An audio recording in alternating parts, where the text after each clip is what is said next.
식사들 하셨습니까? 이게 맞는 것인지는 모르겠는데 1월 중순인데 비가 오다 눈이 오다 막 그럽니다. 비는 뭐 한여름 장마처럼 막 오고 그러네요. 뭐 가끔 1월에 비가 온다고는 했지만은 이렇게 비가 많이 오는 경우는 없었던 것 같습니다. 겨울은 춥고 여름은 더운 것이 인지상정인데 이게 맞는 것인지도 잘 모르겠습니다. 추울 땐 춥고 더울 땐 더운 게 정상인 것 같은데 좀 걱정이 되죠. 뭐 시골 살다 보니까 이런 거에 좀 민감합니다. 농사는 안 지어도 이게 농사에도 좋을 수가 없거든요. 겨울에 추워야 뭐 해충이나 병균도 죽고 하는 것인데 이렇게 따뜻한 겨울을 나면 봄, 여름에 해충이 창궐하는 경우도 있고 겨울에 나무에 싹이나 꽃이 피면은 과수 농가는 또 망하는 거죠. 가스, 전기, 난방비도 비싼데 없는 사람들에게는 반가운 소식이지만은 반대급부로 피해보는 사람도 있다는 것을 알아주셨으면 합니다. 또 주말이 지난 월요일부터는 상당히 또 추워진다고 그러니까 감기 조심하시고 건강관리 잘 하시기 바랍니다. 오늘은 안전용품 중에서 헬멧만큼이나 중요한 글러브와 부츠에 관한 이야기를 해보겠습니다. 이런 이야기를 하는 것은 아주 옛날에 제가 오토바이 탄다고 하니까 아는 의사가 해준 이야기가 있습니다. 우리 몸에는 절대 다치지 말아야 할 곳이 몇 군데 있는데 뭐 당연히 머리나 목, 허리 여기는 뭐 다치면 큰일 나죠. 그리고 손목, 발목, 골반이라고 그러더라고요. 머리는 정말 뭐 평생 침 질질 흘림에 살 수도 있고 목은 우리 몸에서 신경과 혈관이 가장 많이 집중된 곳이라서 굉장히 위험하다고 그럽니다. 뭐 허리, 골반도 마찬가지지만은 치료 과정이 힘들고 재생이 잘 안 되는 곳이라 보형물을 사용해야 할 경우도 있고 일상에 엄청 지장을 주는 뭐 하반신 마비가 올 수도 있는 곳이라고 합니다. 또 손목과 발목은 구조가 비슷한데 특히 손목의 뼈는 재생도 어렵고 많은 근육이 있기 때문에 다치면 치료가 정말 힘들다고 합니다. 발목도 마찬가지고요. 사실 요즘 머리가 조금 복잡한 일이 있어서 뭐 주의력도 떨어지고 그런 상태에서 새벽에 어저께 비가 와가지고 계단이 얼었다는 생각을 못하고 아무 생각 없이 평소같이 그냥 털썩 내려가다가 계단 4칸을 뭐 한 1.5m 정도 되는데 날라서 그냥 마당에 착지를 했습니다. 뭐 손바닥과 하고 엉치라고 그러나요? 엉덩이와 허리 중간쯤에 파스를 붙이고 며칠을 지냈는데요. 그래도 아직은 좀 반사신경이 남았는지 얼떨결에 뒤로 넘어지면은 계단에 머리를 박고 뭐 죽을 수 있다는 생각이 들어서 그 날아가는 와중에 몸을 살짝 돌려서 손바닥을 땅에 때리면서 측방납보로 떨어졌습니다. 다행히 다치지는 않았는데 손바닥이 엄청 아프죠.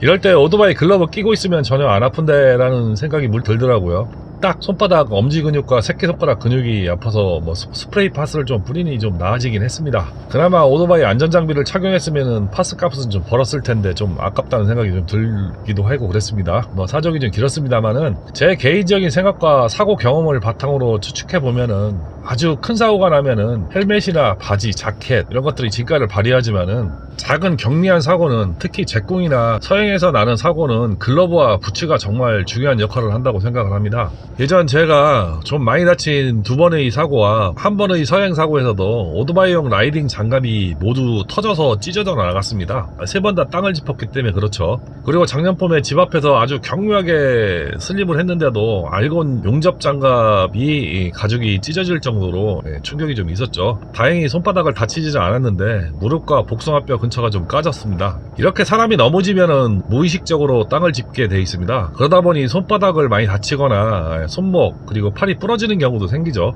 그런데 손목과 손바닥은 많은 근육으로 되어 있고 손목의 뼈도 아주 작고 세밀해서 다치기가 쉽다고 합니다. 특히 손목에 있는 뼈들은 다시 붙지를 않기 때문에 재생이 되지 않아서 평생 불구로 살아야 할 경우도 있고 근육 손상이 돼서 절단되거나 심하게 손상이 되면은 재건 수술도 힘들다고 합니다. 아래 그림에서 보시다시피 손목은 많은 근육과 뼈로 되어 있는데 뼈는 재생이 안 되고 근육은 수술이 어렵다고 한다면은 진짜 조심해야 되는 것이 답이죠. 잘못 다치면 손은 멀쩡한데 손가락이나 손에 힘을 못 쓰는 경우가 생긴다는 말이 되기도 합니다. 그래서 글러브는 정권 손바닥 보호를 할 수 있는 보호대가 있는 글러브를 꼭 끼셔야 합니다. 이 보호대가 없으면은 미끄러져서 바닥을 짚었을 때 땅과 과도한 마찰로 장갑이 찢어지거나 다른 부분에 골절이 될 가능성이 있기 때문에 플라스틱이나 카본 등 장갑과 다른 소재로 된 튼튼한 보호대가 반드시 필요합니다. 제가 3번의 사고도 손바닥에 보호대가 없거나 부실한 글러브 때문인지 손바닥면과 아스팔트의 과도한 마찰로 3번 모두 장갑이 찢어지는 현상이 있었습니다. 뭐 고급 전용 글러브가 아니라서 그럴 수도 있겠지만은 봉제선이 좀 튼튼한 장갑인데도 이런 현상을 경험을 했습니다. 손바닥 보호대가 있었으면 이런 현상이 없겠구나라는 생각도 했습니다. 그런데 사실 이런 보호대가 이질감이 있어서 보호대가 없는 장갑을 찾으시거나 불편함 때문에 라이딩 시 거슬리기도 하는데, 시간이 지나면 적응되니까 절대 보호대가 있는 장갑을 이용하시기 바랍니다. 꼭 손바닥과 손등은 단단한 소재의 보호대를 사용하는 것이 손을 보호하는 일이라고 생각하시면 불편을 좀 감수할 수도 있습니다. 간혹 불편하다는 이유로 한여름 더위 때문에 손목 보호대가 없는 짧은 장갑을 이용하시는 분들이 많죠. 저도 같은 이유로 여름 메쉬용 장갑은 짧은 장갑을 이용하고 있기는 한데, 레이싱 장갑이나 대부분의 장갑이 손목 보호 기능이 있는 장갑들이 많이 출시되고 판매되는 이유가 있을 겁니다. 저도 계속 레이싱 장갑을 이용하고 있었는데 이게 끼고 벗는 것도 불편하고 손에 끼기도 하고 손목도 불편하고 막 그런 것이 있습니다. 그래도 다치는 것보다는 낫다는 생각으로 계속 사용을 하고 있습니다. 가급적 손목 보호 기능이 있는 손목이 긴 글러브를 추천을 드립니다. 오토바이 전용 글러브는 소재도 여러가지 소재가 있습니다. 많이 이용하는 것이 양피로 된 경우가 가장 많고요. 그 외에는 폴리에스터 메쉬 소재가 있는데 확실히 양피 가죽 제품이 그립감도 좋고 부드럽고 좋습니다. 다만 가격이 좀 있다는 것이 단점이기도 하죠. 요즘은 인조가죽이나 메쉬, 폴리에스터 등 다양한 소재로 제작되는 것이 많습니다. 사실 가죽 제품과 많은 차이도 없고 불편함도 없고 좋은 듯 합니다. 특히 겨울용 제품은 가죽 제품보다 훨씬 장점이 있는 소재들이 많죠. 그리고 여름에는 정말 손에 땀이 많이 나고 땀나면 끈적거리고 느낌도 안 좋고 미끈거리고 해서 메쉬도 많이 사용합니다. 저도 늦봄부터 가을까지는 메쉬 장갑을 이용합니다. 단 하나 주의할 점은 글러브의 문제는 해외 유명 메이커 짝퉁들이 많이 굴러다닙니다. 글러브가 작고 생산 설비가 크지 않아서 그런지 유독 글러브만 짝퉁이 많습니다. 아주 고가의 제품이 아니더라도 적당한 메이커의 적당한 가격의 제품을 고르셔야지, 비싼 메이커 제품을 저렴한 가격에 구입하시면 짝퉁일 확률이 상당히 높아지죠. 특히나 오프라인 매장이 없는 인터넷 매장이나 개인이 파는 물건 중에는 그런 제품들이 많이 보입니다. 중국 알리에서 구입하시면 진품을 구입할 가능성은 훨씬 줄어들겠죠. 특히 짝퉁 글러브는 재봉 상태나 재질이 현격하게 떨어지고 안전을 담보 못하는 경우가 많습니다. 반드시 정품을 확인을 하시고 구입하시기 바랍니다. 자켓이나 부츠, 바지 이런 것들은 솔직히 산업용 안전용품으로 대용을 하셔도 됩니다. 요즘은 산업용 제품도 디자인이나 색상이 다양하게 많이 출시되고 있고 가격도 저렴하기 때문에 대체해도 크게 문제는 없죠. 그런데 글러브의 경우는 산업용으로 대체하기 좀 어려운 면이 좀 있습니다. 간혹 밀리터리용 군용 제품 중에 보호대가 있는 경우를 제외하고는 비슷한 제품을 찾기도 어렵고, 산업용은 튼튼하기는 한데 보호대가 없는 경우가 많아서 오토바이용으로는 약간 부적절한 면이 좀 있습니다. 그리고 군용 제품도 가격이 좀 많이 나가기 때문에 오토바이 전용 글러브와 가격 차이도 없기 때문에 전용을 쓰시는 것이 바람직하다는 생각이 듭니다. 다음은 부츠 얘기입니다.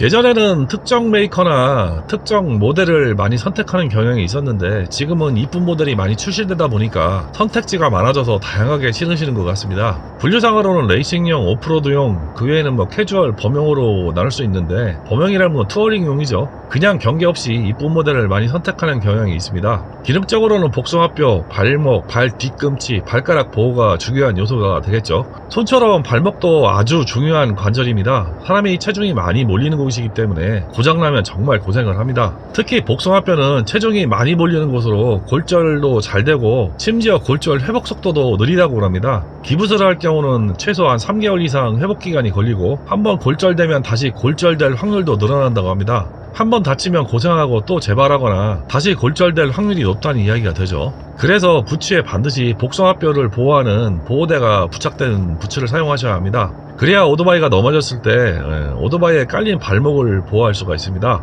특히 스쿠터를 탈 경우 부츠를 신는 것을 등한시하는 경우가 많죠. 슬리퍼나 간단한 일상용 캐주얼 운동화를 신는 경우가 많은데, 스쿠터는 스텝 위치 때문에 그런지 깔리면 다리가 깔리는 경우가 많습니다. 저도 스쿠터를 타고 깔아보니까 발을 빼기가 힘들어서 발목 주변과 종아리 바깥, 무릎을 중심으로 다쳐본 경험이 있습니다.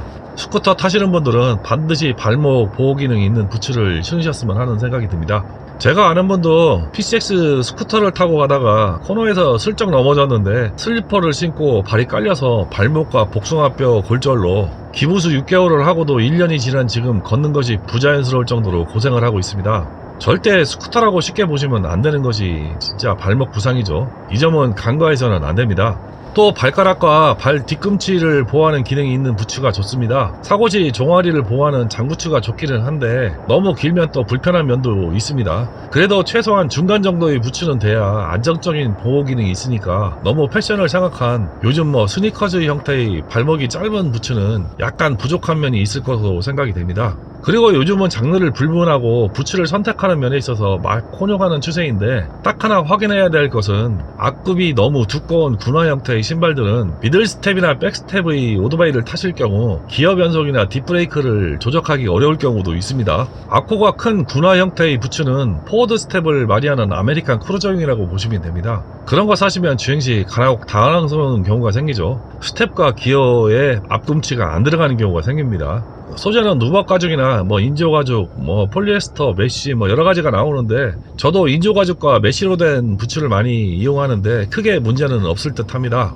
다만 발바닥 일부가 알루미늄 소재라 걸을 때 뭐 또각또각 소리가 나는 게 좀 거슬리긴 합니다. 라이딩 중간에 관광지 관광을 위해 많이 걷는 분들이라면은 발바닥 소재가 등산화처럼 되어 있는 것을 고르는 것도 좋은 선택이 될 듯 합니다. 대부분 부츠가 바닥이 좀 얇고 걷기가 불편한 경우가 많죠. 사실 오토바이를 타다가 걷는 경우는 많지 않아서 그렇게 만든 듯 한데 요즘은 트렌드가 약간 바뀌어서 투어링 제품 중에 걷는데 불편함이 없도록 만든 제품들이 많이 나오고 있으니까 그런 제품을 고려하시는 것도 좋습니다.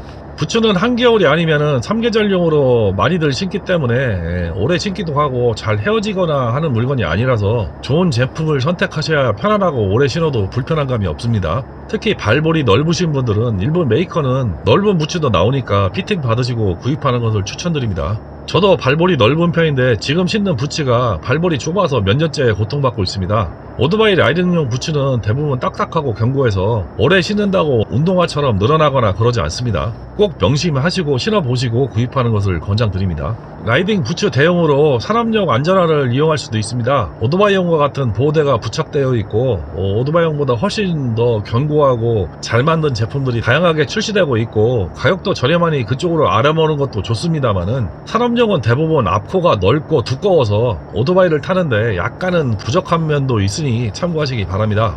오늘은 라이딩 글러브와 부츠에 대해서 알아봤습니다. 특히 라이딩 글러브는 제가 생각하기에는 헬멧 다음으로 중요한 라이딩 기어라고 생각을 합니다. 반드시 글러브를 착용하시고 라이딩 하시고 글러브는 운행 안정성과 편의성에 많은 영향을 미치는 만큼 투자를 아끼시면 안 된다고 저는 생각을 하고 있습니다. 오토바이 안전정품은 어떤 것 하나 중요하지 않은 것이 없는 정말 목숨을 지켜줄 마지막 보루입니다. 다 장만해도 100만원이라고 본다면은 10년을 쓰니 뭐 1년에 10만원이죠. 아까운 돈은 아닙니다. 오토바이 구입하실 때 발판 하나도 7, 80만원 하는데 안전장비는 절대 아껴서는 안됩니다. 옵션을 줄이더라도 안전장비는 꼭 좋은 걸로 구입하시고 라이딩 하시기 바랍니다. 옵션은 기변하면 똑값에 팔려나가지만 라이딩 장비는 한번 구입하시면 계속 착용이 가능합니다. 옵션 늘리는 것보다 라이딩 장비에 투자하는 것이 훨씬 더 이득이죠. 비싼 것도 좋지만은 적당한 메이커의 적당한 가격을 고르시는 것도 크게 문제는 없습니다. 안전장비는 남의 눈에 가오잡고 폼잡기 위해 입는 것이 아니죠. 나를 지키는 장비죠. 꼭 명심하시고 장비 구입하는 것을 아까워하지 마시기 바랍니다. 오늘까지 3편에 걸쳐서 라이딩 장비에 관한 디테일한 이야기를 해봤습니다. 그리고 오토바이 판매권에 관심을 많이 가져주신 분들 감사합니다. 1시간 만에 좋은 분에게 판매가 되었다고 합니다. 많은 분들이 댓글로 응원해 주신 것도 감사드립니다. 그나저나 올해 혼자 라이딩 할 생각하니까 좀 막막한 생각도 듭니다. 친구가 매일 뒤에 따라와도 든든한 지원군이고 동기를 부여해준 친구인데 빨리 회복돼서 같이 라이딩 할 날을 기다려야 할 것 같습니다. 여러모로 감사합니다. 요즘 이야기 소재가 재미도 약간 떨어지는 데다가 요즘 왔다 갔다 하는 날씨에 감기 기운도 있어서 목소리도 별로고 여러모로 시청하는 시청자 여러분께 죄송합니다. 심기일전에서 좋은 정보, 현실감 있는 좋은 정보로 찾아뵙겠습니다. 시청해주셔서 감사합니다.